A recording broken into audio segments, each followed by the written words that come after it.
Fair play to Jake Paul. Nice. He's a clown, but Nice. he's done well there. Yeah, you got to respect a man, and that drives his ambition. You know what I mean? He's flipped the game, and all the critics. And I was one of them. Like, you can't do that with that.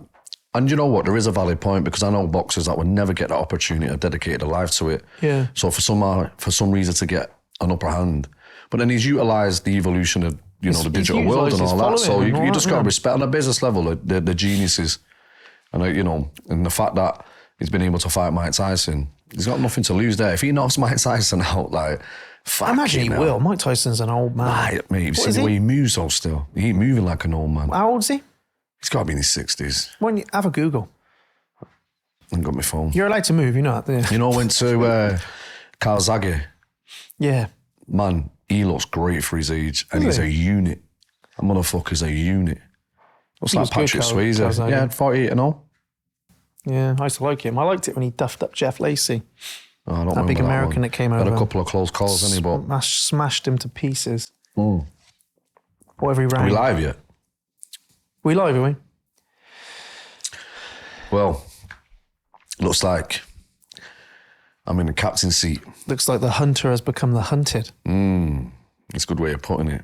Ben, you are head honcho today. Yeah, I'm looking forward to this. Yeah. We're talking about stuff we wanted to do, and the reason why I give you the idea is because I think people forget that we are human. And before Unbreakable, they were Simon. And I've heard your story, man. It's incredible, I know it's one of the things I respect you for, but at the same time, it's one of the things you respect me about. It's probably the first thing that we knew about each other that was like, nice country boy's all right. He's not as bad as I thought. Mate, you're looking more country boy than me with that hat on. Fucking, mate, I'm evolving the hat game. But this show is sponsored by Amarme's Organic Lip Balm. And she specifically told me there's got one for you and one for B. Beautiful. Look After at seeing the that. ingredients, it is all organic. Is this your little girl? My little girl. Now, this is what she did, right? This is what she did. 9 years old, goes on YouTube, figures this stuff out herself, finds some girl that makes lip balms, listen to the whole thing, wrote down all the notes, the ingredients, how to make it, right? Highlighted it all, then found places online that get it, even like Home Back and all this stuff. Come to me with a business plan and said, Dad, I need this. Then said, can I get on Mum's Amazon? Because it's all in a basket. And I was just like, for that, I respect you. So anyway, she made it yesterday and she was like, lip balm. I've got it there. She's even colour-coded it and all that stuff. Oh, thank you for supporting my small business. Mate.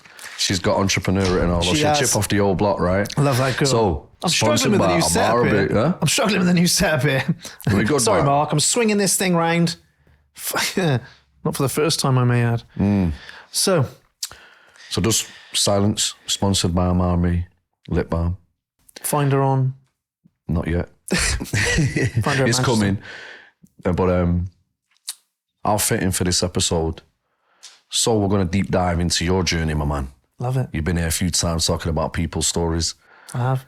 And we like to know where it all started, that inception point that you see.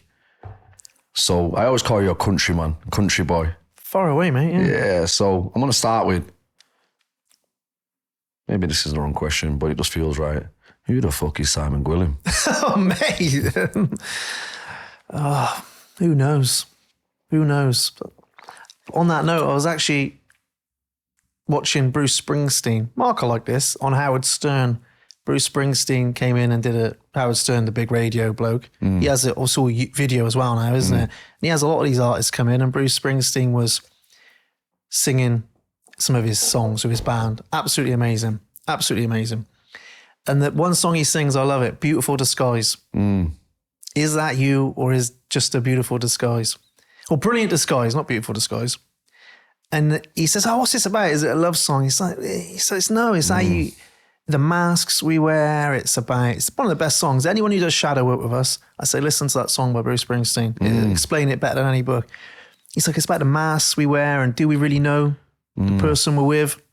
And actually, do we even really know ourselves and that journey? So who is Simon Gwilym? Wait, just so you are a big Springs. Oh, man, You love that guy, right? I love Springsteen, yeah. Yeah. I mean, I don't want to get away from the subject, the question, I'll answer it. He wrote songs I don't even know. Mark, do you know he wrote Spirit in the Sky? Wrote it in the afternoon. I'm blinded by the light. Was it Manfred Mann did that? Wrote that for himself. Wrote them, boom, needed them. That's why they're both very similar songs. Wrote them in like an afternoon. They said, do you want to be on the radio? He said, yeah. He said, well, you need a hit on your album. Go write a hit. You got great music, but go write a hit. So he wrote that. Wasn't really a hit for him, but anyway, who's Simon Gwilym? Take me back. Oh, what a question. In what way? Well, I want to start with... I'm still figuring out who I am, Ben, I think. Well, I think I picked up your story out where it starts is probably after school and you try to find your way. Yeah. But I don't want to bore people out what school was like. But I know you was a promising footballer, right? I was all right, yeah. Nah, come on, man. I was all right. I was all right. Yeah. I was thinking about this the other day. I wasn't amazing, but I was good. Yeah, I was a good football player. Similar to like Cairo, you done the shorter side, but you had to work against it, innit? But yeah.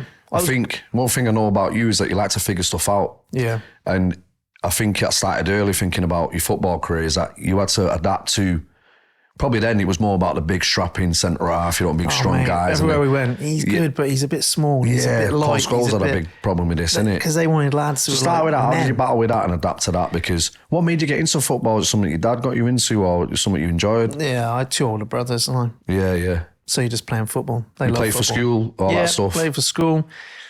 Played for the county. Got my county cap. I don't know if they still do that round here. You get so many something appearances. Like yeah. Cap. My brother's is in a nice cabinet somewhere. Mine's God knows where. Bottom of a box. I've never won for like medals and that. I'm like, whatever. Yeah, I'm the same. I was sticking my way somewhere. But yeah, I think, yes, I was a good football player, small. Then that's how I got into the gym, wasn't it? Because I was like, I've always worked quite hard. If I need to improve something, I've got that obsessive personality. That's the trouble, which can be good. Go both ways. Or it can be your biggest problem, can't it? You probably similar. We're very similar. If I want to get on something, I can be obsessive about it and it can consume me. So I was always practicing. I just love practicing. Always. I was just always out for football. I don't know if kids do that now. Do they do that? Yeah, I see it. I think they're the kids that are obsessed with it. Do you know what I mean? Even at Cairo's level now, they're like, you've got to be obsessed with doing the extras. That's what it takes. But I think once you attach it to something like you say, and obviously football for you, it becomes, a necessary evil.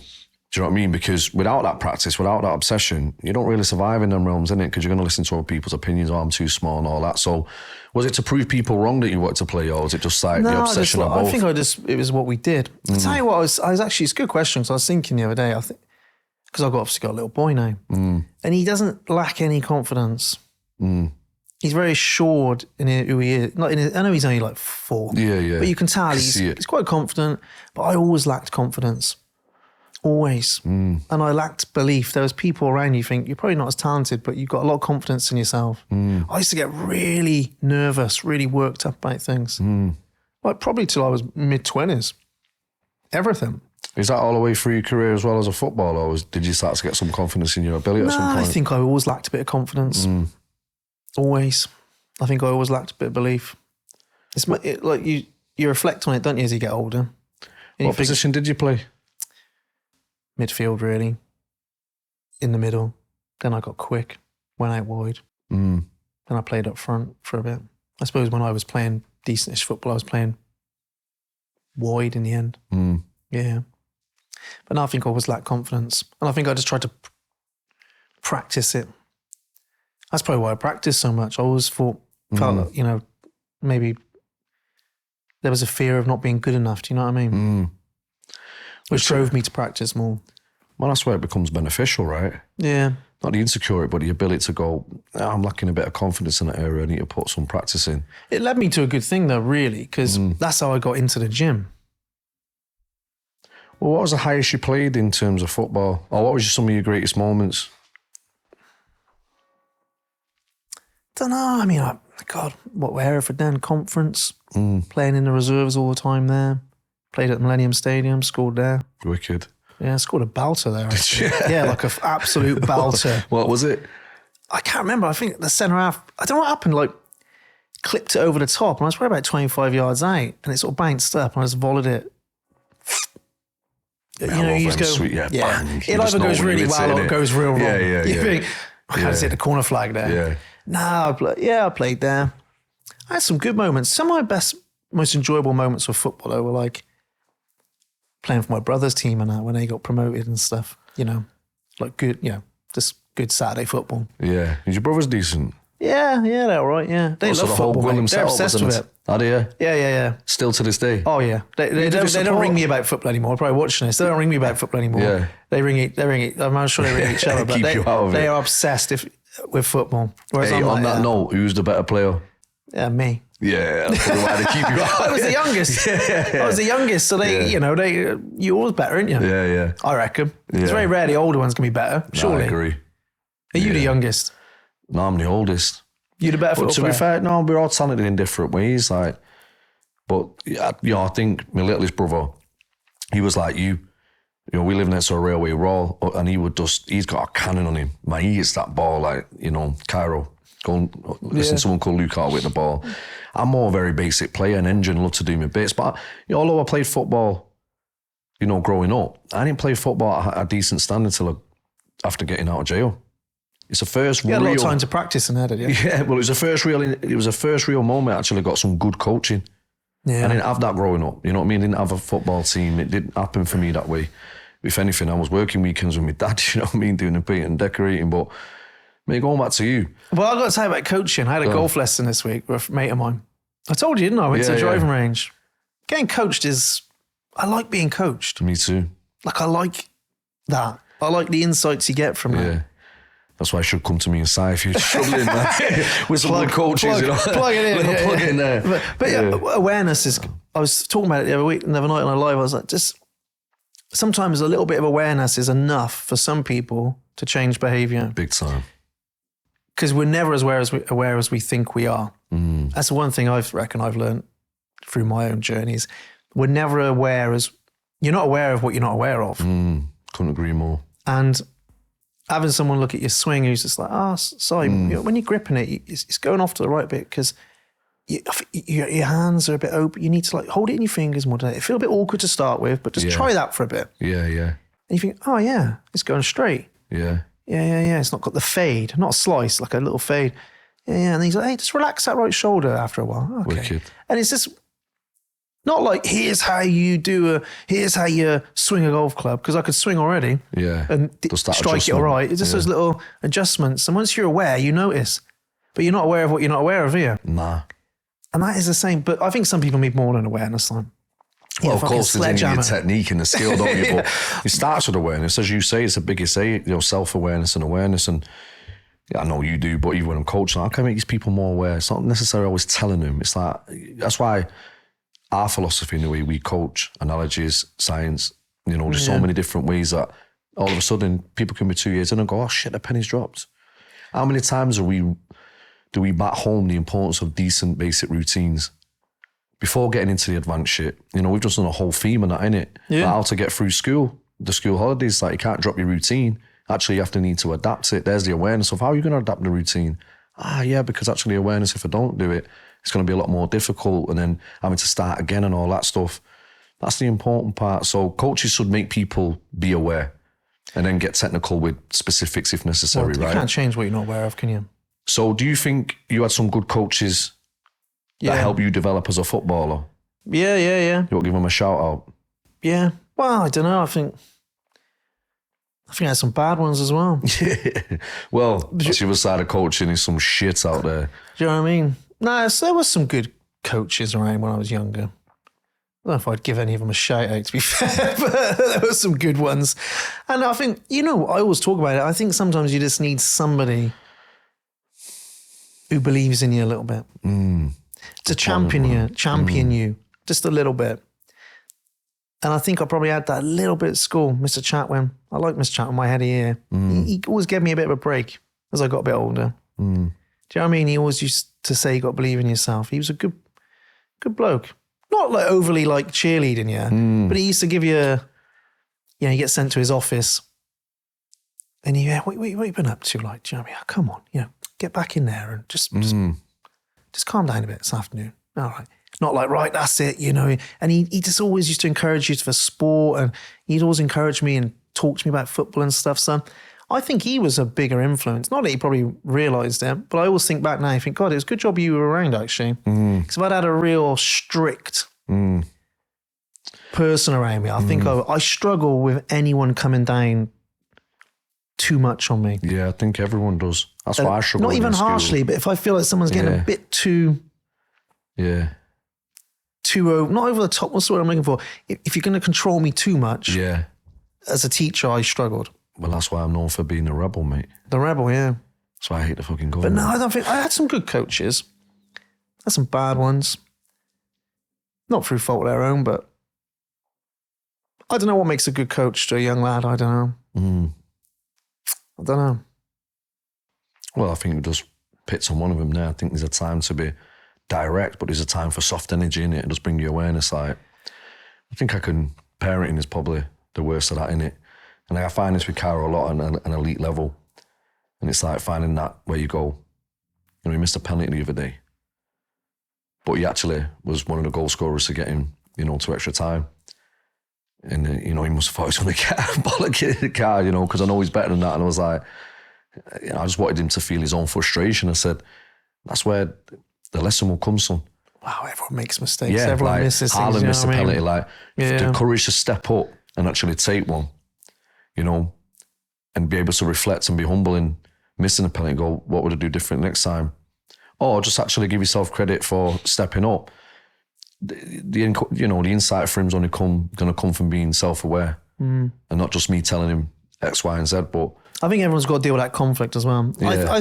I've been reflecting on this a lot recently in my own life. And I think people don't champion other people enough. I'm guilty of that sometimes. Do you know what I mean? It's very easy not to knock people, as in like, but subtly very often we can dismiss people's hopes and dreams and achievements, and it's easily done. I think sometimes it's because people feel threatened by other people in that position. But I think you think, bloody hell, I reckon the world it'd be a bit better place to be around if people just championed other people a bit more and said, yeah, get after it. Or yeah. Everyone's always quick to point out. I was talking about that on, I don't know, High Performance Mind Live this week. A lot of doubts in our head on our own. I was just giving some examples. It's a hard topic to teach without examples. So I was like, there's some examples in my own life. Like, I went to the gym and eventually I was like, I'm going to do my own thing. And so many people said, oh, you can't do your own, well, you won't make any money. Oh, who makes money out of boot camps? And you got a steady job here. And and it was all like, God, you shouldn't, don't do it. And I'm not talking about people close to me. I'm talking about just people in past, you know, like general. And then when I had a boot camp, everyone was like, oh, you can do this online stuff. Oh God, who does anything online? You know, that's ironic, isn't it? Yeah. And it's like, that was the worst thing you can do. And people were telling me, oh, you can be careful of this and careful of that. I think no one went, there's very few people who went, yeah, go on, crack on, get after it. And I can even remember when I was in the gym working as at the supermarket. We're getting a bit of step ahead here now. Fast forwarding through the journey. Sorry, but and I remember saying, I want to be a gym instructor. And the chap who owned it was like, oh, you don't want to do that. You own the gym. Get yourself a trade. Do this, do that. I thought, somebody I was like looking up to, really. And I always remember this bus driver, lovely bloke. This chap walked out. I mean, he was a nice bloke. He was just like, don't have a gym. It's a waste of time, even though he owned one. And he went, hey, Si, don't listen to him. If you want to go do that, mate, you go after it. Wicked. I was like, yeah. But I think every step of progression in my life, somebody has told me it's a mistake not to do it. And I think they're passing their own shit on more than... Yeah. But no, there's very few people went, fucking crack on, great idea. I reckon you can make that happen. I think a lot of people will be able to relate to that. Because people fear, and possibly we've been that person to others as well, right? I was told that all my life, you need to go and get this, you need to go and get that, you need to get a decent job, go and get a trade. All this type of stuff. And maybe that was some sound advice because I went down a different path, you know what I mean? But ultimately, I got to the destination that I wanted to in the end. But people fear what they don't understand and project their own fears on other people, especially parents of kids, right? Try to live that unlived life through them. And this is why, Amar as an example, I ain't going to go, no, I can't afford that. I'm not going to do that. I'm going to no, I encourage that. Go and do it. Yeah. In fact, go and make the mistake. Do you know? So, no, it's a good thing. So going back to your career or time playing football, how did it come to an end? I just wasn't any good. It wasn't good enough. That was it towards the end. You know, them people who wander around just like they've always got a substrate. Yeah, I would have made it, but you know, I drank too much, and it's like they're George Best or something. You know what I mean? Yeah. I was literally. Look at Mark getting older. Mark's in. Getting older. There, I think that thing is off as well. I just didn't get better. I had a patch where I was good, and I had a lot of interest in me, but I just didn't get better, and I got impatient. And things didn't. Issue with your calf or hamstrings? Nah, that was as I got older. Oh, was it? Yeah. Yeah, a few years later. Cool. But I just think I was impatient, actually. If I look back, I think if I'd have got my head down, I would never have made a living out of it, I don't think, but I would have done better if I'd have been more patient and just, I wanted to be moving quicker than I was. Yeah, do you know what I mean? Yeah, I get it. Like, you think of all the young lads now, they probably want to be getting that contract done here and that for, you're ahead of the game, or you're trying to move quicker than you probably, if you be a bit more patient. I'm not saying don't be ambitious or driven, but I just got impatient, I think. I was like, I'm not going to bother with this. I'm going to go play. And I went and played for my brother for a few years. And enjoy it. No, I went and played for the local football club for a few years and stuff like that. And that was decent football. But you find more enjoyment playing at that level? Or I was a young lad, so I was like 17, 18 at that point, 18. Playing with your big bros? Playing with, not my brothers, they weren't playing there. I was just playing with adults. It was brilliant. Wicked. Getting a few beers on probably, it wasn't ideal. You get a few beers after the game on the minibus. Also, they were doing it in the Prem level at that level, weren't they? You'd think everyone's getting pissed. Brian Robson would come pissed, mate, and still play better than most people sober. No, I liked it. I think if, going back, I think I probably... My mum always says to me, I'm glad you never you didn't make football or something, because you just, it wouldn't have suited you. You'd have just ruined your life. I was like, yeah, I probably would have. Quick. Oh, ironic. Quickly. So that led you to where then? The next step was a gym? Mate, supermarket, working with the old man in the supermarket. Mum made me get a job. She said, you're not sitting around here. Get yourself a job. So at that point, you start going to the gym instead of doing football? Yeah, and then, I was always going to the gym anyway, just training. I went in the supermarket and for a few years, Mum made me go there, bless her. The old man wouldn't let me work. What department? Wouldn't work for him. Produce, fruit and veg. That's where they stuck all the young lads. And then I was like, I need to do my gym or something. And I remember my old dear, you know when you start, it happens all the time, you know when you make an inquiry about a course, and then after that, I got about 5,000 calls every day for the next. And one person got me on the phone, and they didn't let it drop. Relentless. They were like, "No, we can put this on do this. How can you pay for it? Future fit." And I was like, I ain't got the money. Anyway, my old dear went, use my credit card, put it on there. Bless her. Yeah, it's like 500 quid or something. And the bloke pressured me into it, but fucking hell, it's brilliant. Best thing I ever did. I remember I got into it and it was something I could be good at. Like loved the gym, and I was like, fuck, I'm learning about all this stuff. And I was good at it. And I worked hard at it. That was the first time I started working hard at something. I'd study all the anatomy, everything, got 98% on the exam. It was stupidly high. Blitzed the practical, loved it, but then just couldn't get a job in a gym. Why is that? You need experience. That's what you used to get. Have you got any experience? So they gave me experience at that gym I was training at, actually. Or said I had experience. Well, you start as a fitness instructor, as they all do. Part-time. And it mad how we both got that same... But I didn't get one. It's what I say to people all the time. They're like, because they look where you are now, don't they? But I look back and I'm like, well, I worked for a while, 2 jobs, almost 3 jobs. So I was at the supermarket, something like 30 hours, and then I couldn't get a job at the gym. So I took a casual job. So they'd just say, hey, there's some hours this week. And I just take them where they were. And then they said, we've got a part-time job. I was like, I'll have that then. And I reduced my other hours at the supermarket. And then it was like, okay, there's a full-time job. And that was like years. I was casual part-time for years until I got a full-time job. It wasn't like I just went, oh, I'm a PT now. I got a full-time job in a gym. Got a dummy qualification. Like, I was working all the time at one point. Do you know what I'm saying? Fair play to you, man. It wasn't like I just cracked. Yeah, that transition period. Yeah, so sometimes I haven't got it in for people when they say this, but sometimes I think people just go, I can't get a job in a gym. It's like, well, fucking get casual. Oh, I can't do that. It's like, well, work around that. Like, why can't you? Everyone you speak to who's built something they want has probably had to do a lot of that stuff. Yeah. But if you refuse to do it, you get, I just don't think you can get anywhere. Like, you can't just have everything handed to you, can you? Nah, I think that's why it doesn't always work out that way. It never does, never has, does it? You know, we talk about goals a lot and having a vision, which is a dream, really, isn't it? You know? But then you've got to get out of that delusion and make it an objective, because people confuse activity with accomplishment.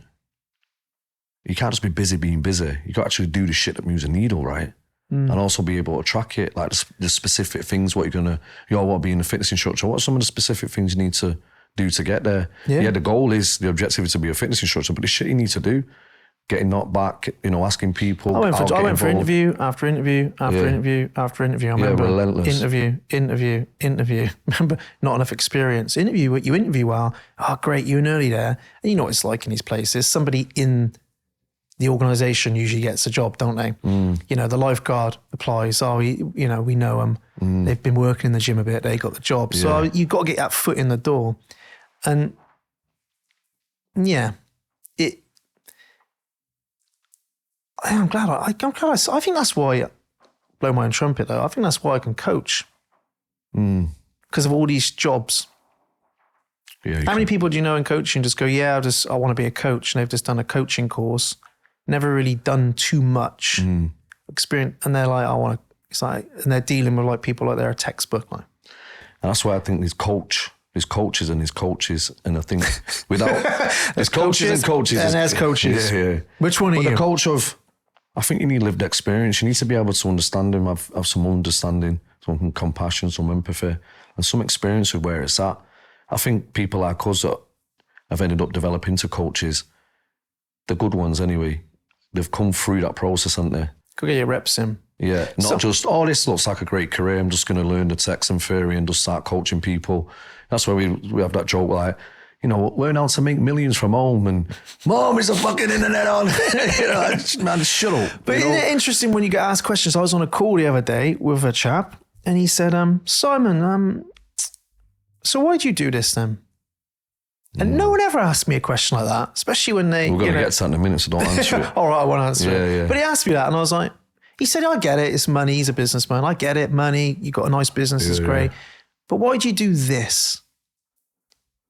And I was like, solid question. Don't spoil it now, man, we're going to get there. So why did you...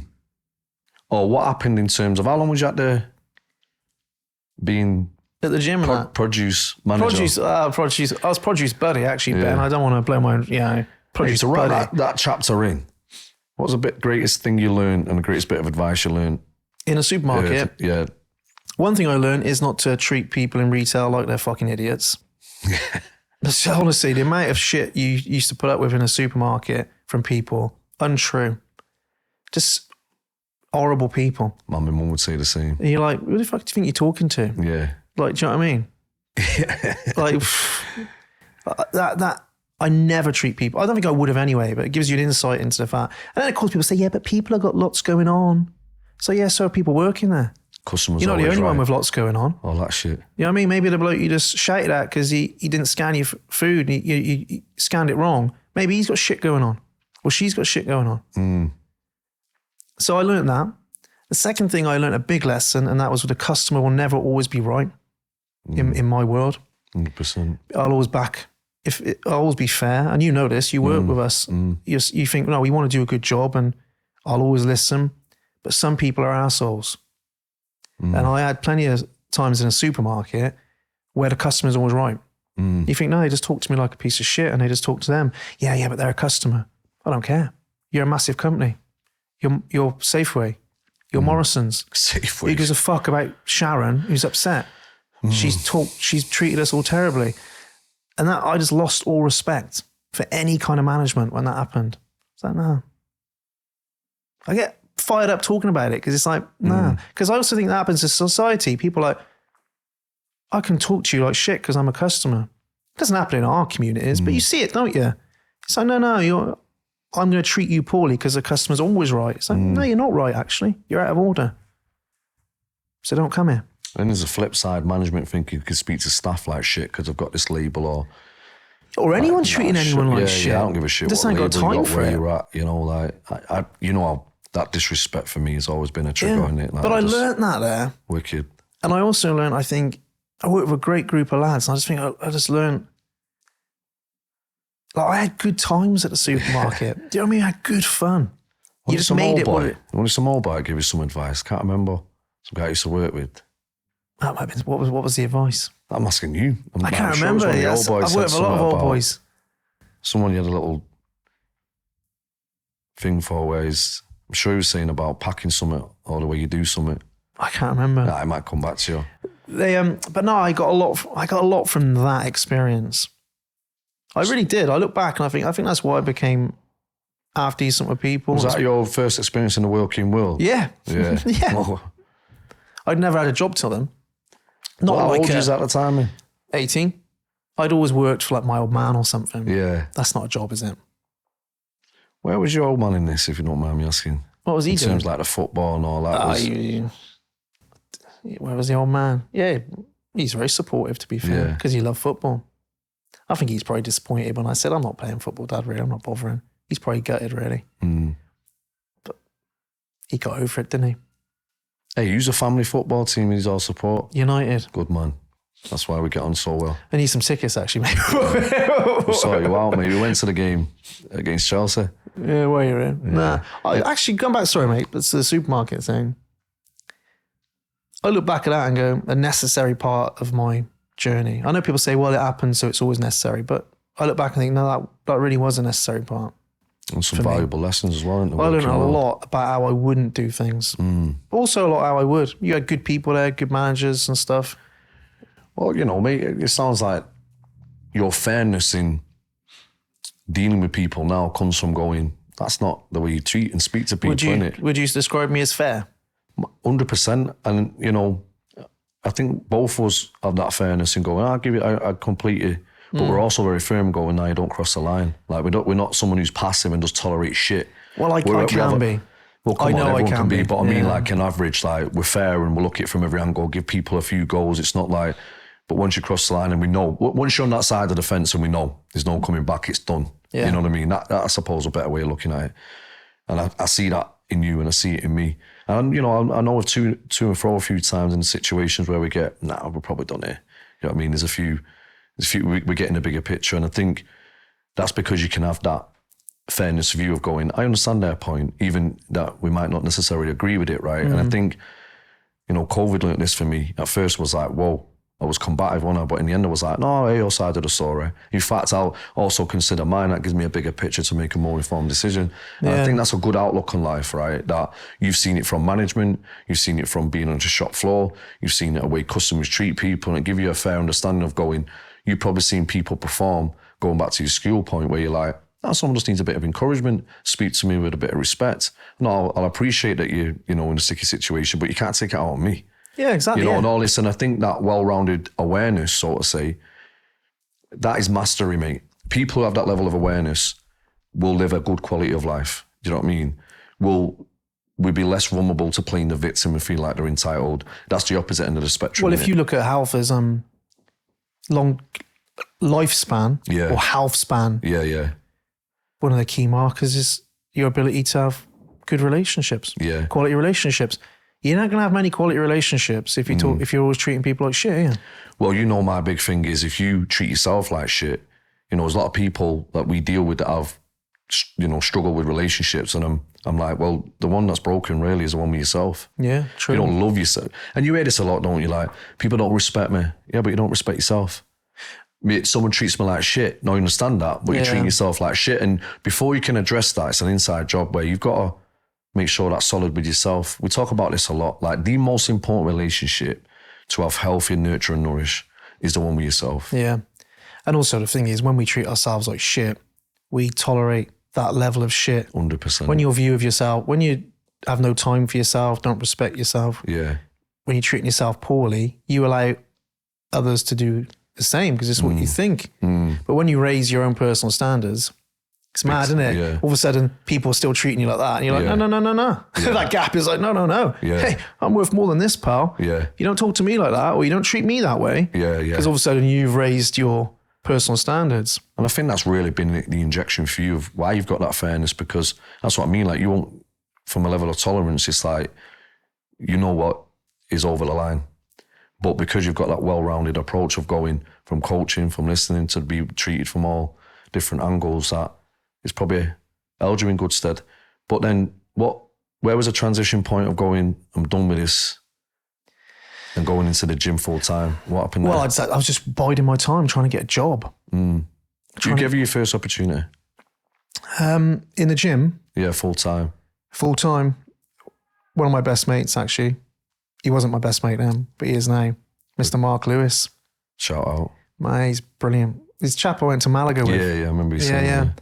It's mad because I'm pretty sure he jokes about it. He said, you remember me walking in and going, I got a lot to thank him for in my development. He's a couple of years older than me, but Yeah. a lot more mature. And he taught me a lot about the gym, actually, about people. We were talking about in Malaga. I was like, do you know what? He said, you walked in, you were like, weights aren't very big in here, are they? yeah. Because I was like from that bodybuilding gym. And I was a big lad. I was a big lad then. You don't realise till you look back and go, fucking, I was a big lad, wasn't I? You know, I'd got a bit of a unit. And to be fair, he taught me all about the gym. And he used to say, look, a lot of people ain't coming here for that. They're coming here just somewhere to be, and they want someone to have a bit of a laugh and a joke with. And, you know, it's like a lot of the older people here just want to chat and stuff. And you're like, I thought it was all about the training. Now they want to get fit and strong. Yeah, And, smash mold, beast mold. yeah, and he was like, yeah, they probably do, but they want to have a nice time. They want to feel part of something. Yeah. And you're like, yeah. I didn't get it then, did I? I'm sure I went, yeah, whatever. they want to get Again, results. there's someone in your life that won't combative and was just trying to bring some awareness to you, innit? It wasn't like, no, you don't do that here, you do that. Because you were like, nah, I'm out of here, you know? Yeah. Probably the reason why other gyms didn't work, maybe, I don't know. But Well, I think also probably everyone's different. There was people there who just came for like, yeah, I want to get shredded. yeah, But there's people who were like, yeah, I just want, this is part of my day. It's something to do. yeah. You know, I just want to come. And funny enough, the chap I went golfing with, we were talking about that exact thing. He was like, yeah, because he used to come there. He was like, yeah, it's just a good place to go, isn't it? You're always chatting to everyone, having a laugh. You think, yeah, he had a lot going on in his life at the time. And he was like, it was just nice, that break, coming in, just being spoken to. And I was like, yeah. So I think Mark gave me my first chance, really. And he let me slide on things, you know what I mean? He gave me a little bit of wiggle room on things, I think, in hindsight, even before we were mates. Yeah, I think that's important though, you know. I think looking back, I got some wiggle room. Remember I said I was going to ram that broomstick for that fella's ass. Coming to the office the next day thinking I was getting sacked, and all the management are there, and he looked at me and went, you know, many of us wanted to say something like that, but that's not how you do things around here, you know what I mean? Like, you got to be more composed. I was like, cool, but I thought that was me done. So I mean, you got your opportunity. Yeah. Was you flying? What starts popping there? You come as a level 2, level 3? Level 2, I think. Level 2. And then they put me through some courses and stuff. And that was good. But eventually you're like, nah, I want to do my own thing. Yeah, as it does. I think I probably always wanted to do my own thing. I think I probably I'd struggle to go get a job now. Me too. I mean, I don't think I'll ever have to. But if I had to, I would. You know, I'd do whatever I had to do. But I just don't think I'd always be looking at how I can make things better. I'd be so annoying, I'm sure. Why don't we do it like this? Or have you ever thought about this? Like, I think I was destined to work for myself. Do you know what I mean? And then it was the boot camps I went into. No, brilliant. Man, it's weird to reflect. You think just bouncing around village halls, fucking Doing things. rattling people. Excuse me? Yeah, well, some of that, yeah. Comes with the territory, right? Being a finishing shot song. Just rattling around there, like bouncing around. And So where do you think, like, because I know you go down a bit of a tough path, right? yeah. So things are going well for you at this point. You know, you're in the working world, you're setting up your own shit. You're going through, you know, the old fitness journey of doing your level 2, level 3. And I think that's a natural progressive path for most fitness instructors to do their own thing, that they go through and go, nah, I'm gonna rent a space, gonna get my own thing going. Where does shit start going sideways for you? I just think it was, I think I was just trying to, I think I was always going sideways, but I think I was holding it together a bit. Do you know what I mean? So from the outside, people have thought, this is great, but because you have to do that. When you're I was doing a lot of sessions and you're just bouncing around, aren't you? I can never be one of them people where you go, oh, what's up with him today? He's a bit flat, you know.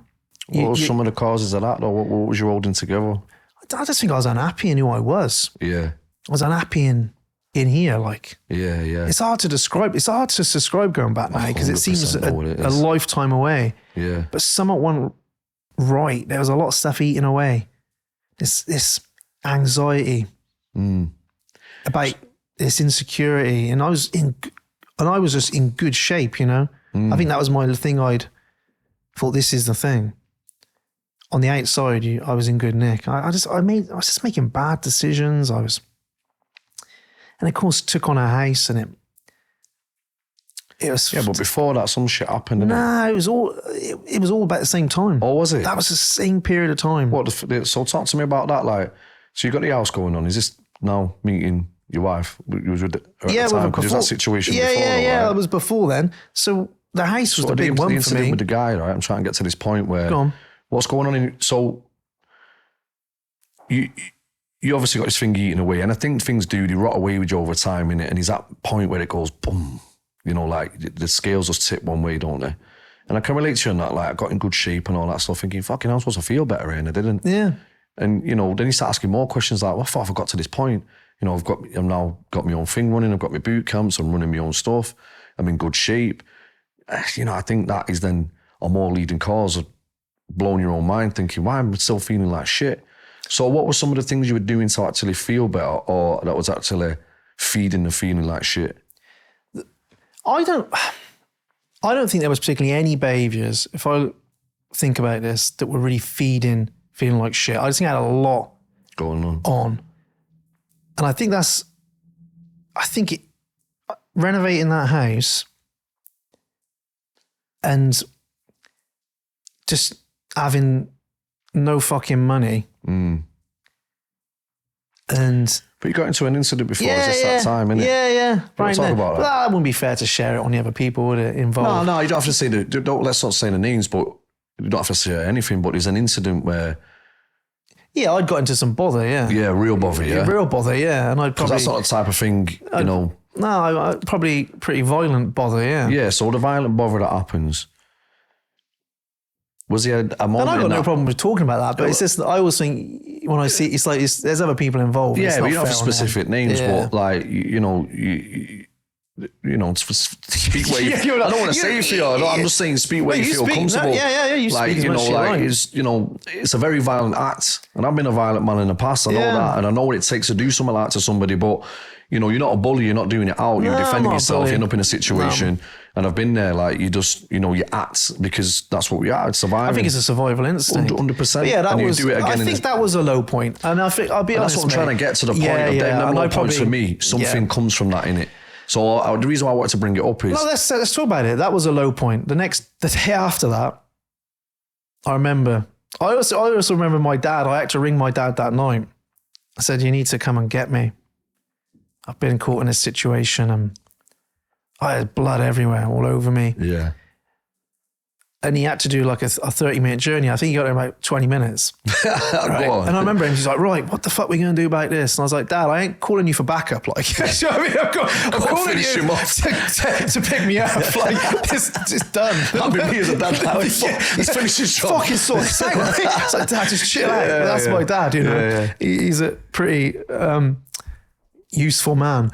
And I remember the next day I was sat in the house, my house, and it was half finished. It couldn't be more depressing. Do you know what I mean? It was pissing down, no carpet. I just remember my mum saying, well, your dad's just disappointed in you. And I was like, oh, fucking hell. Like, you need to hear that then. Yeah. She wasn't just being horrible.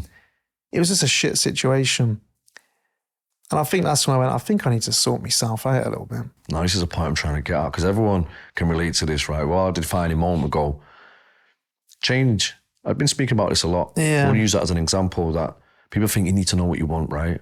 You work in this all the time with people. Yeah. The first step of change is you get very clear on what you don't want.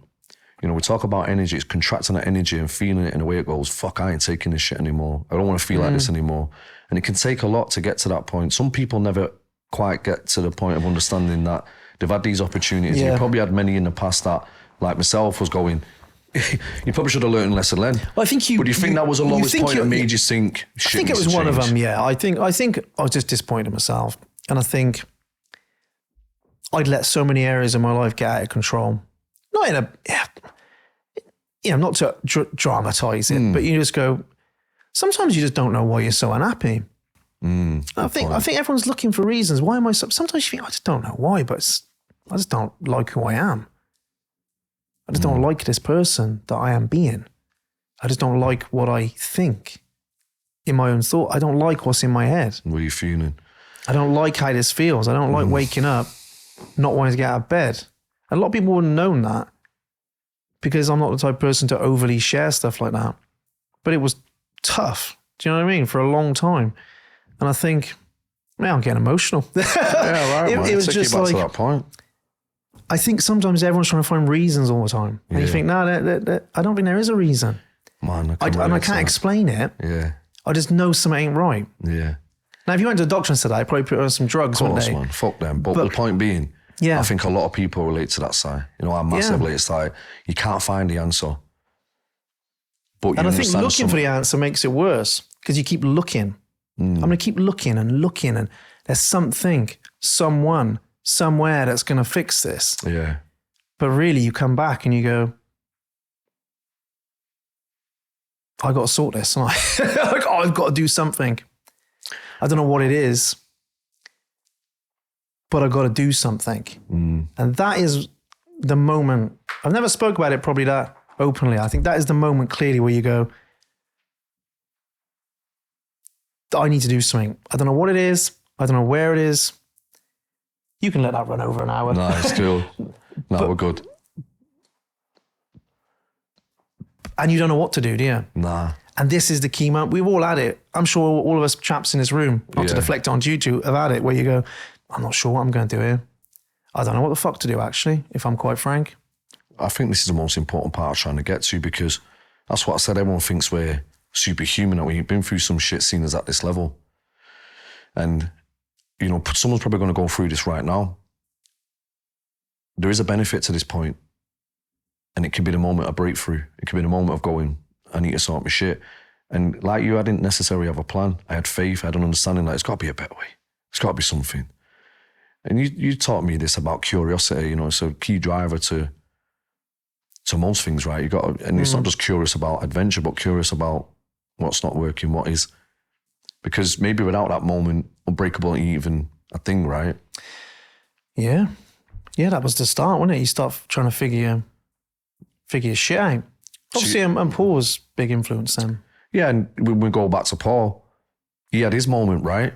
Yeah. And he then had to reach out and heard something. And, you know, that's why I always have respect for him to that point where it's like, yeah, he tried doing something, you know, and whatever. I think I was really angry as well. Come on, man, that's one of the biggest I was indicators, angry. isn't it? And I think I was angry at myself. Yeah.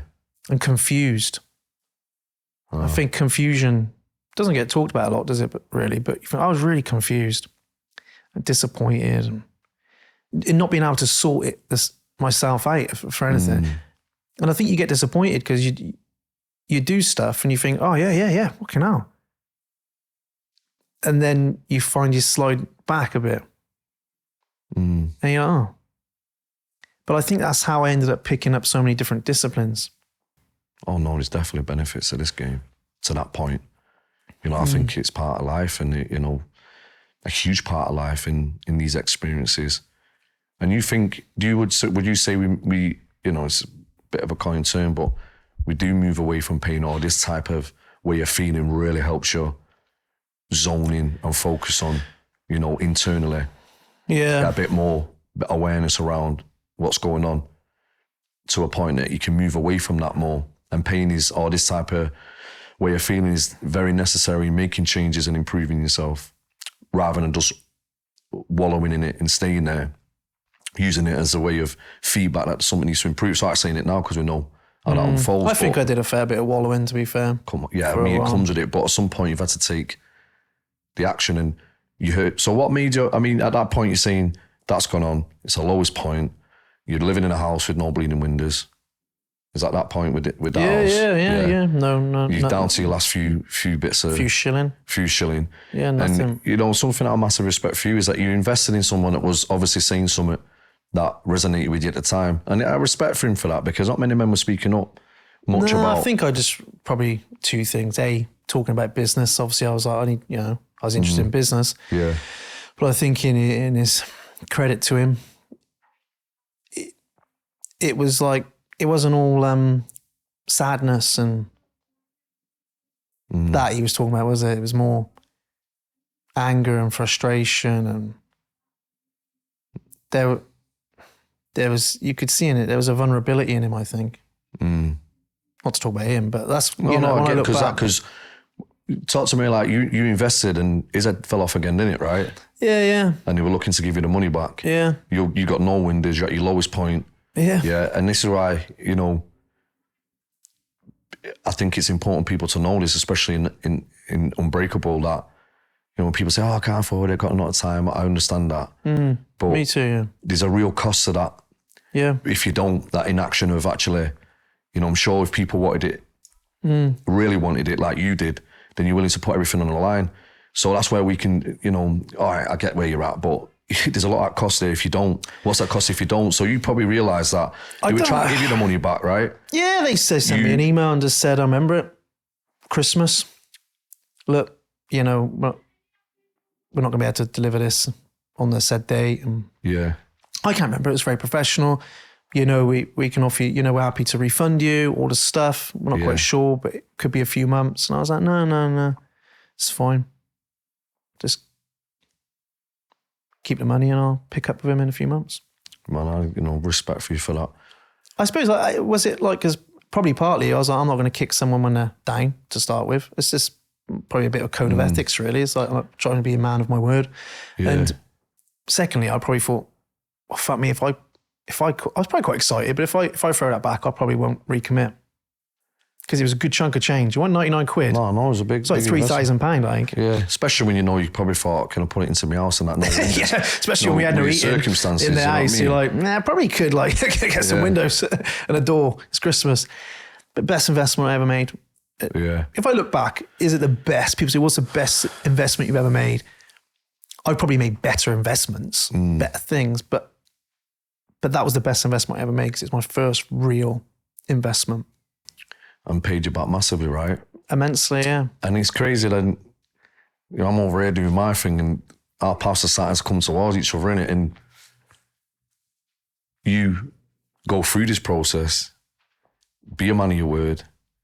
Obviously, whatever you got taught, was the things you actually learned from him at the point where he did start coaching, did you start seeing some changes there? Yeah, I did. I think initially it was business changes, really. But I suppose it put me on a path. It got me into getting up in the morning. Yeah. And like a morning routine, like, you know, tracking a morning routine. Yeah. And it was basically around that when you came in not long after. It was like, hey, but also having somebody every week just talking and communicating about these topics. I don't think it was necessarily what I did in the sense of my habits and my rituals. I don't think that really moved on a great deal. I got into The Work by Byron Katie, which was amazing for me initially because it was teaching you to reframe thoughts, I suppose, and stop arguing with your mind. Although in the end, I find it more laborsome than helpful. Initially, when you first get into the concept of it, I was like, fucking hell, yeah. Pretty much everything I was projecting out, I could turn back and say, I can see it now. Fucking hell, this is me, isn't it, you know? Yeah. So that was useful. I met Arjuna. Wow, Parashanti. All these things started happening. I suppose I started picking up. I got into Jesse Alder's work at that time. Yeah. Away from that. because of Garrett J. White and stuff. Yeah. And I saw Jesse, and I like Jesse's philosophy style. He sent me an email. Well, not me. He sent an email, not me. And it said like, the struggle will end when you accept you are enough. I always remember that. And it just said, Say that again. the struggle will end when you accept you are enough. Why did that hit home so much? I saved it. Or why did? Because that was my big problem. Just never being enough. There's a big enoughness. And so you're always looking for something to validate you, to feel better, something outside of you, be it money, be it anything, be it approval, some praise. Yeah. You're just looking for something. Oh God, when it ain't there, you fall to pieces. I think it just hit me. So it's funny because I needed to search a password to log into something because he's got a good course. And it came up maybe a few months back and I was like, and my reply came up as well. I replied to it. Not often I reply to an email, but yeah, it was it was an initial period. What did you reply? I said, on the back of a tough week, I think I needed to hear that. Or something like, along those lines. Well, mate, going back to the start of this podcast, it seems like there's a familiar theme playing out here, innit? Just that little bit of awareness that, hey, look at it from this way.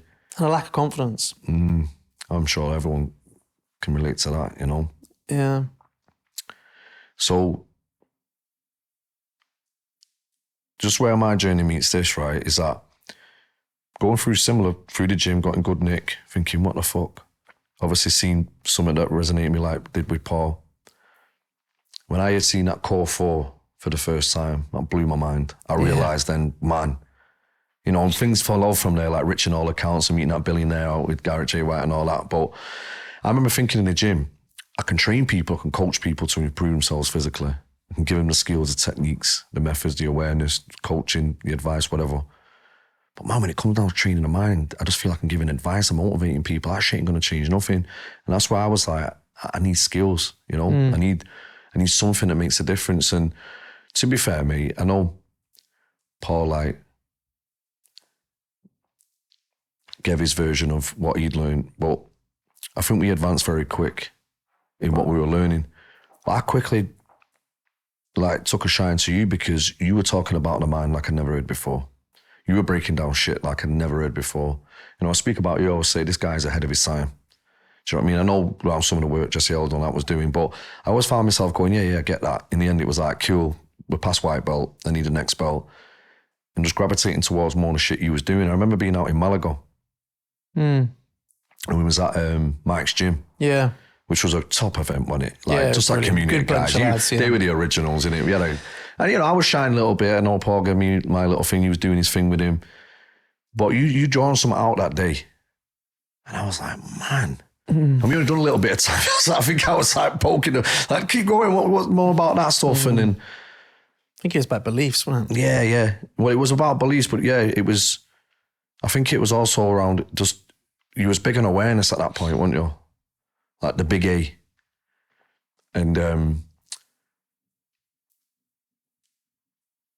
Unbreakable was starting, obviously, you were getting some traction with that. But talk to me where Unbreakable really starts. Where was the first session? Was it the boot camp? When did you start? It evolved from boot camp, didn't it? Yeah. Doing little weekends. But where did you start actually teaching this mind stuff? Where did you actually go, I think I started teaching more mindy mind stuff probably a couple of years after them sort of original events. They were just more teaching a bit of core 4 probably. Yeah. To fitness and all that. And I suppose I started doing these little 30-day Unbreakable Mind courses. That's when I started breaking it all down. Yeah, no, it was, I think initially you're just sharing what you're passionate about, and you want to make some money. People feel bad. Everyone's got to have some Jesus style motive, haven't they, in the mindset world? But I think if they're honest, they went, I want to make some money as well. For what I'm, I'm doing. And I want to make some money. I needed to make some money. Fucking hell, I had no money. I was trying to finish a house. I was in the middle of the house thing. Went on for years. But I realized quickly, I think, I need visual things. I need models. I have to have that. I don't work well with somebody just motivating me or things like that. I need visual models and steps. I need that because that was my biggest thing. I don't know what to do. Tell me what to do. Yeah. Help me figure out what to do. Yeah, I understand the what, where's the how. Like, I get it. Yeah, I'm reading all the books. That's where I was. I'm listening to all this stuff. But what do I go and do? I mean, what do I do? And it's like, yeah, well, you're enough, Simon, as you are. Yeah, I know, but I don't know. So what do I do? How do I get to that realization? Like, how do I embody that? Yeah. It's all right saying, no, but you're always enough. Nobody can determine your worth. Oh, thanks. Now I know that. I'll crack on. It's not that easy. No. You got to practice something. And it's multiple facets, things that come together, I think, in that. But I realized I want to make something practical. Like, I want to make something that people can go do. Because I was trying to figure out what to do myself. Do you know what I mean? So I was building these models to help me understand complex things, I think.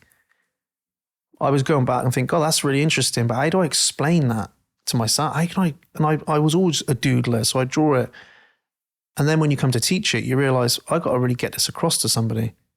Then you have to really know your shit. But yeah, then it was like visual and analogies that people could relate to. But I love the motivational industry, but that was just not my bag. My bag was, how do I make it practical? And do you apply it? Yeah, how do you apply it? How do you build up your skills? And I think that's always been my go-to thing. And I think that's where you was helping me at the beginning. It's like, nah, you're giving me shit that I can put into work, you know what I mean? And, amongst other things, it wasn't just that, but your style, that style that you taught massively helped me go, I can put this shit into action, right? Yeah. And again, I struggle with the motivational stuff. I struggle actually try even motivating people, although we get a lot of that. Oh, you aspires and motivators. Yeah, cool, what you're doing then? Because that's quickly gonna, that fire's gonna go out as quickly as it's lit, you know what I mean? That was a difference that made me warm to you a lot more. And really at that point in my life go, nah, this is what I need to be paying a lot more attention to. But just before I get into that again, where did the Breakable start? How many was in your first event? 5. And where did you do it? Village Hall. Yeah. Village Hall. And just fast forward now, how many people do you think you've coached with the Unbreakable method? Wow. 10 years. Say I was being really generous and said 8 years, not 10. Coached in an academy. Thousands. Thousands of people. Thousands, mate. And how many people will come through a free challenge in 8 years? Because I started doing free 7-day challenge straight away. That was my thing. Was it? Yeah, get in free 7 days. Because I was practicing, I was getting my reps in. I say to coaches all the time, get your fucking reps in. Yeah, get out there and practice and talk. Stop just thinking, I'm going to create a course and sell it. It's like, you've never even coached. How can you build a course? You know what I mean? Well, I've got this course, build a course. Well, you're going to listen to a course on how to build a course. Like, actually go and practice. I have got the rep. I know I've got the reps in.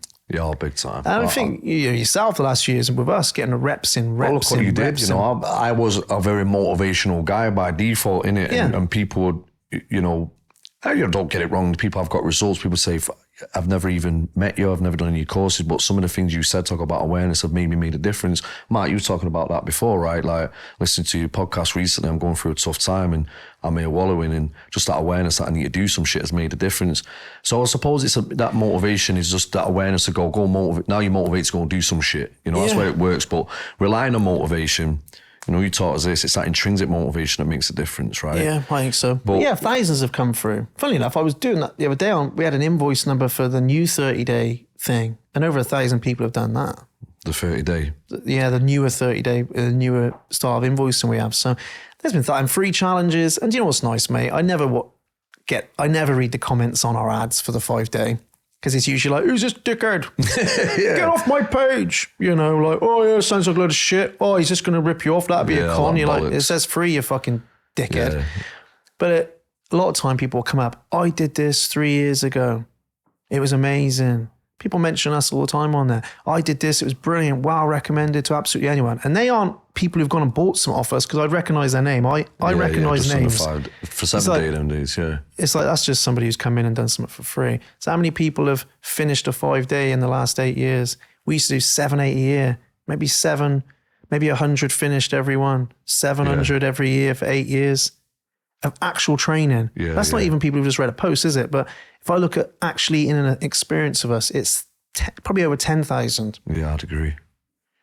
I just wanted to bring that up just so people can understand where it started, the impact that you've had, how many people have actually been impacted by implementing a lot of this stuff. You know, for me as someone that was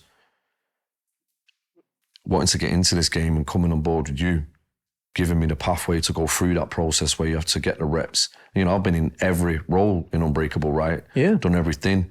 And, you know, just the Q&As alone, I think, for any coach, Yeah. that's where you really, you know, rack up your experience because you've got to be off the cuff. I You've got think to know any your coach, shit. not that we're talking to coaches Yeah, usually, yeah. but if you can do Q&As Yeah. every week with a membership base, Yeah, your yeah. coaching will improve far more than sat delivering at people. And what I think makes you different to the rest, and definitely what aligns with me, is it's hard to get two guys like us at our level that actually work together in it.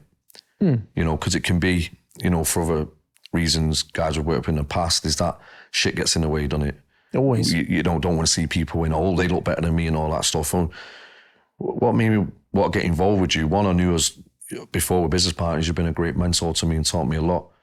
But more importantly, you teach a system, a structure, a process. And that's what we always navigate off in it. And I think you brought me through the whole thing. And, you know, we've evolved, not because me and you evolve anyway, but it was like, understand that you're not just teaching a personality here. You're not just showing up. You are teaching. And that helped me be able to come back and bring people back to the line every time.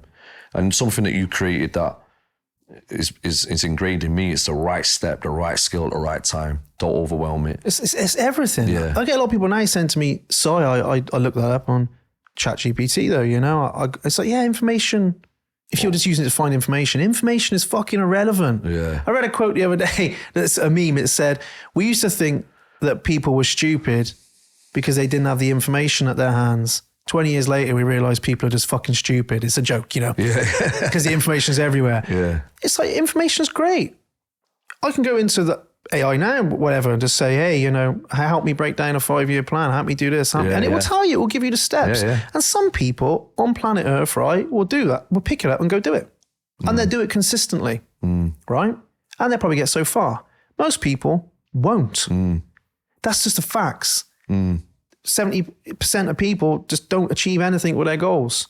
And it's not their fault. It's because actually what's really is a bit of support, a bit of guidance, a bit of experience. A bit of community. To take the information and say, well, you probably don't need all that information. This is the next bit of information you need. Here's a practical step you can take. That's what coaching is about. So information is wonderful. And I think it's great that information is everywhere. But if you talk to most people walking around that come to us, they're like, yeah, I've got all the information. I just don't know where to start, don't know what to do. I kind of know what to do. I just don't do it, Si. Yeah. And that's the skill. All the information's out there to go make £1 million. But it's not that easy, is it? We know that. You hit obstacles, you hit roadblocks, life gets busy, and so the information's everywhere. And that's great, but it's how do you take the right bit of information for you? How many people do you speak to in your life say, oh, Ben, I'm trying to sort this out, and they tell you what they're trying to do, and you think, what the fuck are you doing that for? I know. From experience, like. Yeah, from experience. You're like, mate, I've helped thousands of people with this, and that's probably not what you want to be doing. Yeah, but everyone else is doing it. It's like me looking at Usain Bolt and saying, I think I'll just train like Usain Bolt, and then maybe, you know, I'll win the Olympics. It's like, no. Have you ever run in your life? No. Well, you probably need to learn, you start somewhere else, don't you? So I'm big on that, right step, right time. And I wanted to build something that we could, the AI didn't have to deliver all the time, to be transparent. B, that ultimately we could prove worked. Well, it's proven now, right? So you can't, it's like, if I just coach people, you coach people, and we help them, there's no kind of consistent path. Do you know what I mean? There's no like, well, I know they did this and this. You're probably doing different things, possibly. But if I'm like, 5,000 people have done this path, and at every step of the way, they're tracked, and they're asked for feedback on how they feel compared to the way they start. And we can track that all the way through. And it's giving them principles, and there's choice in that path. You can take different directions, but we still know that you're getting the right fundamentals in place at the right time. And by the end of it, we can say, well, you started here and you said your stress was an 8, your resilience, your ability to deal with setbacks was 2. And now you finished here and your stress is a 2. And your ability to deal with setbacks is 10. And nearly 1,000 people can say it's that. And we know that only 4% of people will churn through the journey. When you can say that, I don't know how that predictable, consistent result, that to me is what I've always wanted to build. Because I think when I was struggling or whatever, the ability just to follow something that suited me, just boom, boom. I can do wow when somebody gives me something to follow. And it just, and that following and the proven results, you know, the big dream is that just is in the hand of everybody on the planet. And you can say, if you follow this, mate, step by step at your own time, this is what happens when you get to the end. Why don't you just do that? That for me is far more powerful for me than just saying nice shit. Oh, big time. So, but I'm a mechanic. I'm a technician. I love coaching, but that is for me. I love it, mate. I have to read the forms at the end of level 3 when people graduate. I write them a letter usually, and we go through every one of their forms from their start. And you should list people at the start, what they want, what they're struggling with, and then what they tell you at the end. When you see that 100 times a year, you're like, fucking hell, that's class. And I think that's the result, the achievement for any coach is when, because it's a lonely road being a coach, isn't it? Like I join or I play your CDM work, I go, I'm happy with that. But when you hear people results, when you see that, and you know, we get a lot of credit, but at the same time, we give credit to them, go, you actually implemented this stuff. Look what you've done, look what you've achieved. And that, you know, talking about the past so people can understand what it is, you know, you've created a structure where people go through levels with different tasks, giving them the right step at the right time. And you evolve through that, right? Yeah. And, you know, if you get to level 3, you're a black belt, but we quickly remind you, go back to humble beginnings and you look at this as a white belt again, you know what I mean? It's a forever evolving game. Well, there is an end but to it. They're also armed now. We talked about this on my podcast with my mum. You was like, no, you are well skilled. You had a great sense of awareness. You had great resource. You had great community. You had great coaches. Had great people around me. And that's a missing point, really, getting through tough times, that you have that. You know, you taught us that you will always fall back to your default level of training. Yeah. So this is the training game. The ultimate game is life. Yeah. You're going to try and play this unskilled and play this game like that, then you're going to get played, you know? So I think you probably answered it. Is that why you do what you do? The bloke, he asked it me, and I was a bit taken aback, actually, because no one asked you that just on a, you know, quick call. I knew him from the past. You know, well, I kind of knew him a little bit. And they're like, can I just speak to you quickly about this? I was like, yeah. Because literally, I went, yeah, okay, 5 minutes, he's on. And he was like, yeah, why do you do what you do? And it was just completely out of context, really. I was like, oh, you just want to make a difference, don't you? Mm-hmm. And you want to make a difference to the kind of people you want to make a difference to. And I said, like, I just don't feel, in my experience, I don't feel that the working class average person, the people who do personal development, who love it, generally don't probably need it that much. Honestly, they benefit from it. But you know, the ones you see is, oh my God, I've done this. You're like a bit happy clappy. You're like, yeah, you're in a good spot really. And it's great because you should always be developing, I think.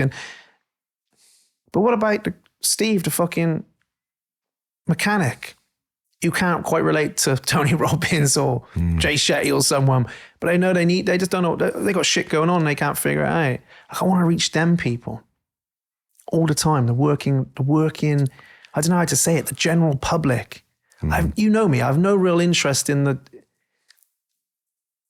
personal development junkie kind of industry where you just rattle out and they're just coming in to kind of just nick your shit. How much do we get of that? I'm going to come in, buy your course, and I'm going to rip it off and do it my own. It's not because they're doing that. It's just because, I like working with the real working people. Real results, real right? people, yeah. Well, everyone's a real person, but I I'm trying to find that without saying working class and all that. It's like, no. I want to reach the people that maybe don't typically seek this kind of stuff out. Yeah. Do you know what I mean? Yeah. Like this was never something I thought I would seek out. I remember a friend saying to me, "Side, you would at least, if I had to pick somebody I knew that would have ended up doing what you do, it wouldn't be you. It would not be you."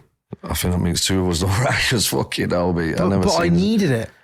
I wasn't interested in it. Yeah. I didn't do it because I was like, this looks interesting. I started because I was like, I fucking need something. Maybe this is what it is. That was the difference. I wasn't going, I need to do some personal development, actually. I was like, what is this shit? What's this bloke talking about? But it made sense. And I think a lot of people walking around probably don't know what they probably could do with a good dose of this kind of stuff, but just don't know about it, don't know what it is. If you scroll through Instagram, for example, that version of personal development and self-help and all that, if you look at it, 90% of it is pretty fucking cliche, cookie cuttery stuff in it. I wouldn't go on there and go, I would have related to that 10 years ago. I just wouldn't. Now, there's a lot of people who will, and that's fantastic, but I wouldn't have. So how would somebody have reached me? The highly produced stuff on there now? I don't know. I can't take myself seriously. By the way, no offense, I'm being like nearly a 40-year-old man.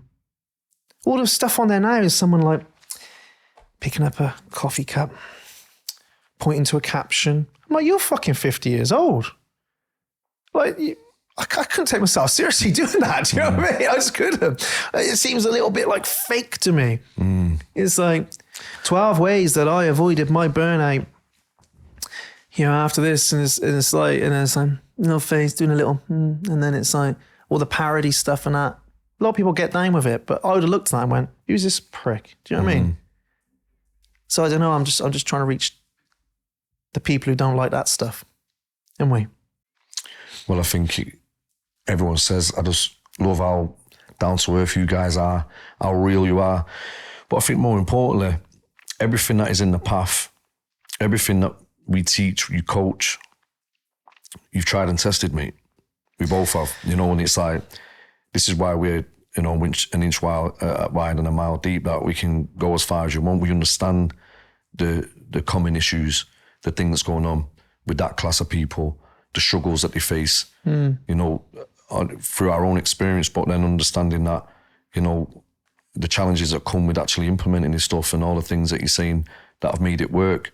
And I think that's what makes it different in this industry, is that we actually practice what we preach and lead by example. And are still forever evolving and forever, learning. And, look at you, then went on with Steve Kotler and all that stuff and brought high performance minding and brought a different aspect. But the reason why you have tapped into that market, and I deal with a lot of people on the front end in speaking to him, right? They go, I just feel like he's speaking to me. You're meeting that conversation in the head because you know it so well. I'm sure a lot of people understand us with podcasts. I thought that just sounds like me. Do you know? And that's that relatability that is missing in the industry, that people get down just because people are screaming for real. They want to, meeting that conversation in people's head is that moment where they go, fuck. No, people actually understand. That was always not my biggest fear, that's not a bit extreme, but my ego. My ego can often go,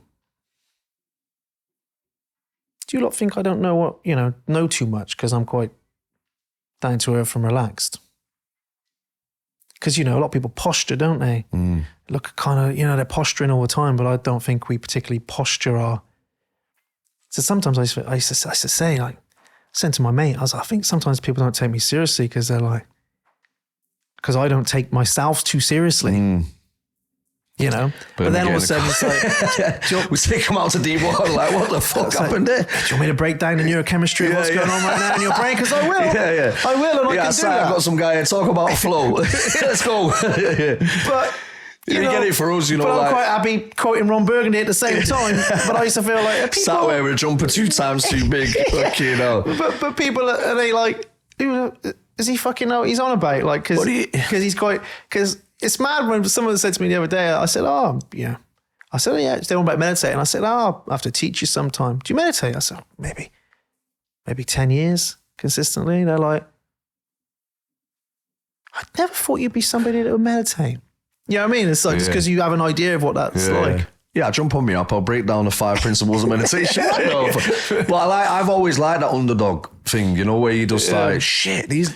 But but you have to admit, there's an element in social media where people will posture and bullshit and people go, oh, they must know what they're on about.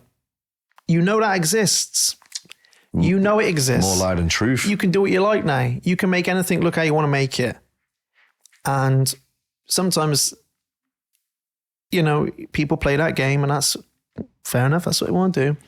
But they don't really know a great deal about what they're talking about, but you can get away with that. And I think I've got it in for Instagram, haven't I? But I think with social media, you can look really intelligent on a 30-second fucking clip that you've just read out of a book from somebody else but actually, you know, if you're going to have to deliver, that's different. So I think sometimes, you know, I'll never change the way I am in that sense because I couldn't take I don't want to take myself too seriously. But now and again, my ego rears its head and it's like, you fucking let me show you what I know, pal. You know, let me show you. That's just natural competition. Yeah. No, maybe that's where ego has a benefit because that's the whole reason why this podcast exists. You know, I think people are sick of being ripped off, sick of hearing shit. You know, fair play to the gurus. They're now realising, fucking hell, we're too much of a polished turd there now. We need to just, you know, wind it in a little bit. But we've always been there. We knew. Like, when you have certainty in your own ability and you know what you're capable of, with no need to prove for recognition, you know, you taught me this, like, you're in your sweet spot. Do you know what I mean? I know, you know, John and Pete spoke about this, like, when you know what you're capable of, you know, when I know what I'm capable of in terms of protecting my family and what I want to, you know, achieve, that's where I can be a real centered, peaceful man. Well, this is part of what I think I was missing as throughout most of my life was this confidence in who I was. You know, I had probably an identity crisis. But, you know, back in the day, nowadays people have identity crisis. They become a different fucking species, don't they? Fuck. But you know, I think I was just like, I don't know who I am. I don't know where I'm going. I had no mission. This is what I want out of my life. This is what I'm about. And I don't think you always have that. You go through phases where you wander in and off. But I think first thing is like, there's no purpose. Is this going to be it for the next ever?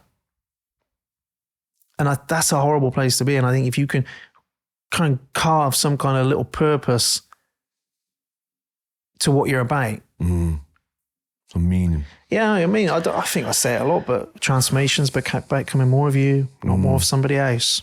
I tried becoming somebody else. I tried looking and trying to be like them and be like them, but you've got to be like you. And don't show strawberry if you're really vanilla. Yeah, but it's true. And the chap giving me the little golf, you know, my mate I was going golfing with, you know, was a golf coach, 60 odd now, 61 now, and he played off scratch for years. And he was just looking at my swing. He said, yeah. And he was like, you know, I think a lot of people try and change everybody's swing, but you know, you swing in your own way, it works for you, and I'm just going to tidy it up. Well, I think that's what we do with people in Unbreakable. We're like, hey, who are you? Like, what are you about? What do you like? What do you do? What don't you like? Cool. Let's tidy you up a little bit. Exactly. Let's get you working a bit better. Let's get you thinking a bit better. Let's get you thinking a bit bigger, maybe. You know, let's get you thinking clear. All these things, it's like, you know, look at you. You're more you, aren't you? I love coming to our events. People are just them, aren't they? It's the most random selection of fucking people. Mark's been there. The most random selection of people you're ever going to meet at an Unbreakable event. You're like, there's some different people here. For multimillionaires, go living hippies, you know what I mean? It's like, what the fuck? To people getting fucking stoned outside. You know, our event, there's some of these, I can't see Mark. You go around on a bench and there's two people getting stoned. Yeah. You're like, all right, how you doing? They're like, yeah, right, you. You're like, yeah, cool. It's not many events you go to in our industry where you got people just... Every walk of life. Yes, two blokes over there. Not mini these and mini dems. Talking about their business. Somebody over here talking about that. It's like, what a mixture of people. We've been coached by people. How long have we been on here now? No, it's all right. It doesn't matter. We're going to wrap it up. But What's that? Just shy 90 minutes. We've got a couple of minutes. That's perfect. I thought we were like 2 hours. But that's what makes the difference in going. We know coaching programs where we become mini-dems, loads of mini-dems running about, right? But I think now people who have been in Unbreakable, who are currently in Unbreakable, and people who will come into Unbreakable in the future will understand now why we are always like, no, we're teaching you to be your version of Unbreakable. What do you want? Like, and we encourage that massively, don't we? Like, it's always a theme that goes on, which starts from you not knowing yourself to then finding yourself, you know. Freedom as well. Freedom over, do a whole podcast on that. But now people get why we encourage that. So don't be like us. This isn't to be like us. This is to be like you. And we're going to help you get there with these skills, with these step-by-step process. And we've seen it a million times. You know, people actually going, good for you. And when you come to the Unbreakable retreats and events, you're like, look what you've achieved. Like, we get a kick out of that, right? What? Yeah. Jesus, that's what you've done. And, you know, that Nils, who was come to the last event and he was like, I get in the gym. Now he's smashing it out of the park and doing his thing, found his niche. That's where we see the difference, right? Yeah. And I also think having people around you is a big... Yeah, I know you're big on community. It can be a big scaffolding for you. I think you think about it, your own life. It's having people around you that are encouraging you. And sometimes that doesn't have to be through words of encouragement. It might just be through... celebrating you. Yeah, and also not words of discouragement, if that's a word. Yeah. You know, and sometimes it can just be, oh, look what they're doing. God, they're cracking on, aren't they, doing stuff? Just being around people doing that. Not that everyone in your life has to be that. I don't think that's true. But people around you on a similar mission has been... It can be the scaffolding around you sometimes. I think we all need people in our lives sometimes. And we always need people in our life. But what I'm trying to say is there's periods of our life where we probably need to lean on people a lot more than we normally would. I've had those. You know, and when, if you haven't got them there, that makes life a lot harder. Doesn't it? Let's be honest. And some of us are... Maybe we've had people and they're not there anymore, you know, and always it's like, man, maybe it's not through no fault of our own, or we can't. And there's often people who say, well, no, I like being on my own, and that's great, but having somebody around you, and that can be from intimate to just communities like ours.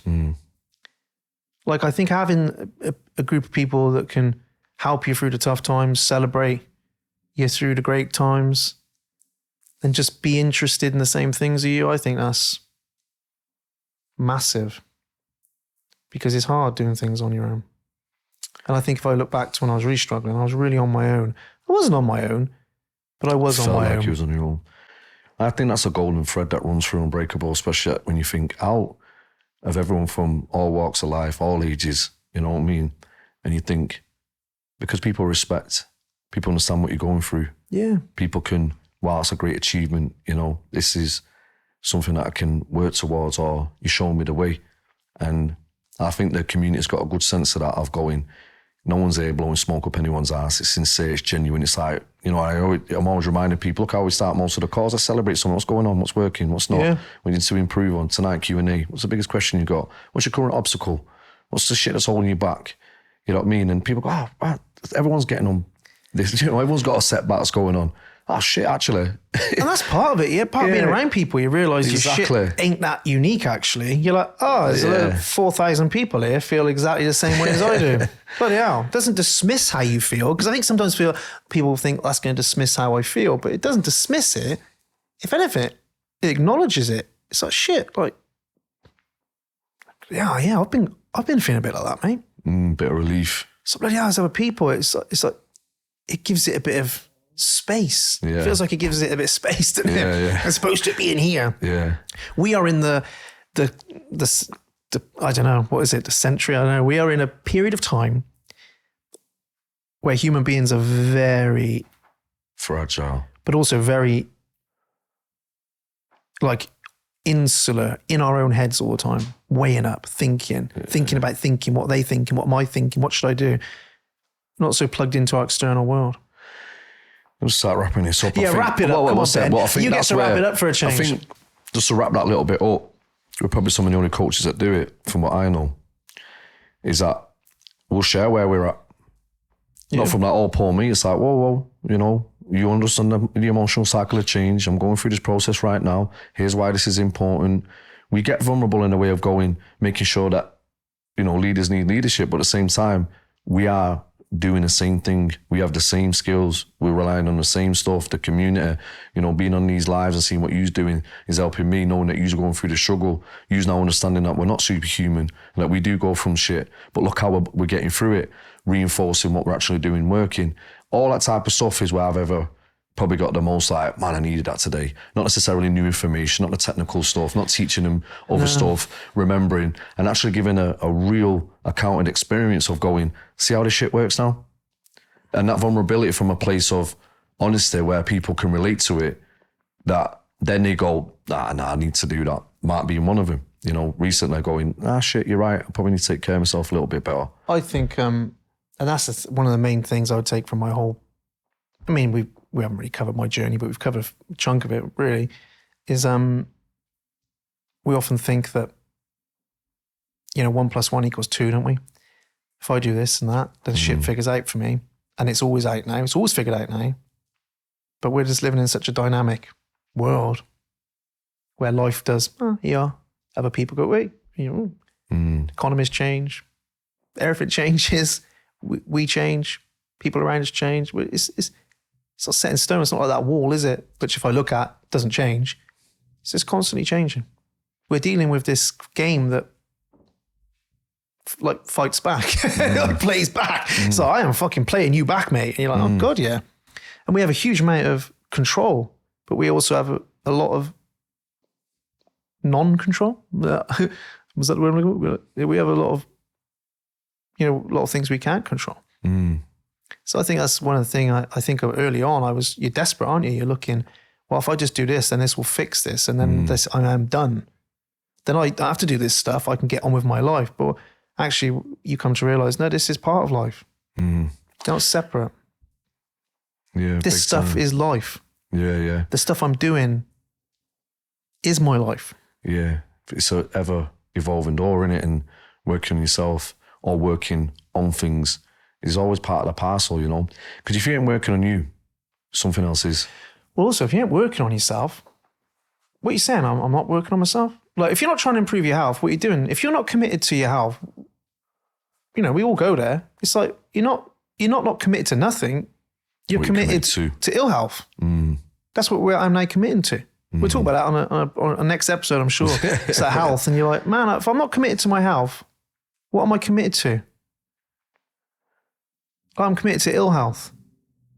And that's the thing. It's like this system we're in, this body, this mind, it's not just set in stone. It's always changing. So if you're not, you know, if you're not engaging it in a way that's useful, it's going to adapt to whatever's happening in an unuseful way. That Matt Glant thing, you know, in his book, The Unbreakable Commitment, commit to your health for life. I mean, it sounds mad, but for life. But yeah, what else are you going to commit to? Ill health. When you think of it that way. You know, would you get into a relationship then, say, and you thought, this is the one for me, and you were like madly in love, and they went, yeah, I'm going to commit to you for a couple of years, but then I'll probably not bother with you for a while. We'll be in a relationship, but fuck it, like, you know, I've got other shit to do. Just crack on. You'd probably be like, oh, mate, really? You know, most people, wouldn't they? You say, yeah, I'm in it. Yeah, cool. We'll have to work on this forever, won't we? That's why people should get involved with what we do, right? Forever. Hey, it's a lifetime membership. Here's a lifetime membership. You can have access to this till you fucking die, which will be a long time away. Looking too, right. Mate, to wrap this up then I've enjoyed this episode, mate. I really wanted to get into the nitty gritty of, you know, these things just don't happen by accident. What you've created really comes from, and what's evolved into the things that you were missing. And now, you know, in a grateful way, I'm glad that shit happened, because maybe this doesn't exist, you know what I mean? Well, and it's just crazy how these things come together. And I was sat here facing each other podcasting. It's just crazy how it's got to this point. And what's the next evolution? It is always a question. I was thinking about it when you asked me, and I didn't say it. You know, I used to walk my dog through Elim. You're not many like, but hey-o. And I said, as Jess was working for us, I said, Jess, I think we're going to sell that out one day. We're going to run a retreat there. We're going to sell it out. And she, I remember, it was a big place. And she was like, oh, do you reckon? I was like, yeah, I reckon. And it's funny, you don't acknowledge it, but the last few have been, they got 30 rooms, 30 people. Big sellouts, mate. That's just the beginning. I enjoyed this. Yeah, me too. Appreciate it. What's up, man? Right. That's a wrap. You got to wrap it up, mate. I'm in charge. So, I mean, there's no way to wrap this up. I just You wrapped it up. Take a minute. But this is wrapped. Yeah, this is wrapped. And don't forget, sponsored by Army Lip Balm. Hey, here it is. Get it on organic. Find it soon. Coming soon. It's Unbreakable. There's my camera. I'm out of sync. I can't see Mark anymore. It's quite unnerving. I can just see the top of his head. It just looks like this. That's all I see. Man, I do tell you though, I felt like I was slipping like up here at one point. I feel like I need to be hotboxing with Mike Tyson. Yeah. Like smoking some. Maybe we should do that one time. Get absolutely mushroomed out of our barnet. Nah, that didn't work out well for me last time. That's another time. We should have brought that up. That's a wrap, folks. That's a wrap. Are we still on? Yeah. Bye, everyone.